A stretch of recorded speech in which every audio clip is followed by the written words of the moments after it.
Ma divergence aujourd'hui avec Éric Zemmour, vous voyez, cette question, on se connaît depuis 30 ans, on n'est plus en accord.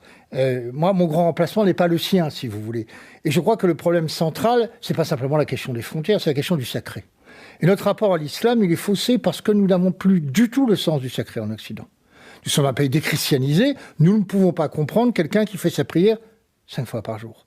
Intellectuellement, ce n'est plus possible. Et on ne peut pas faire rejeter ou porter à l'islam la responsabilité de la situation. D'abord, c'est nous qui avons fait venir les musulmans pour les esclavagiser en les substituant à la classe ouvrière française.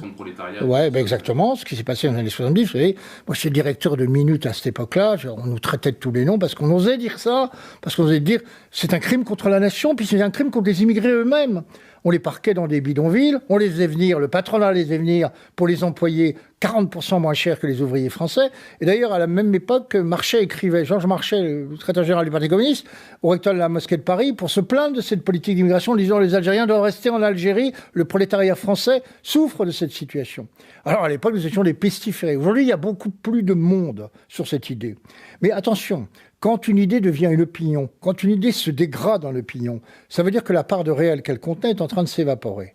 Donc il ne faut pas être dupe de la situation. Le problème, c'est pas celui de l'islam, c'est celui de l'immigration. Très clairement, les musulmans n'ont plus envie de s'assimiler à nous. Dans les années 60, ça posait moins de problèmes. Quand il y avait 1 million de musulmans, mais ce n'était pas simplement une question arithmétique de nombre, c'est que dans la France, qui avait encore un patriotisme ardent, attractif, une identité rayonnante, la France représentait un projet. Dans un pays qui était encore largement christianisé, les années 60, la proximité symbolique et morale entre l'islam et les valeurs chrétiennes, sur la famille, l'autorité paternelle, le respect de la vie, ne posait pas de problème. La volonté de s'assimiler était là, même si on avait des religions différentes. Il y avait un modèle de société dans lequel les musulmans se retrouvaient, en fait. Ils se retrouvaient en tout cas avec une base, un substrat, j'allais dire, métaphysique commun. Bon. On ne parle pas des religions du livre pour rien, même si nous avons des différences profondes avec l'islam. Aujourd'hui, ce n'est plus le cas. On leur demande de s'intégrer à une société laïque qu'ils méprisent. Ils ont un complexe de supériorité parce qu'en termes de civilisation, ils nous considèrent comme une civilisation apostate et décadente. Ils ont donc du mépris pour nous et un sentiment d'infériorité parce qu'en termes de puissance, ils ne sont rien de la société française. C'est un cocktail explosif.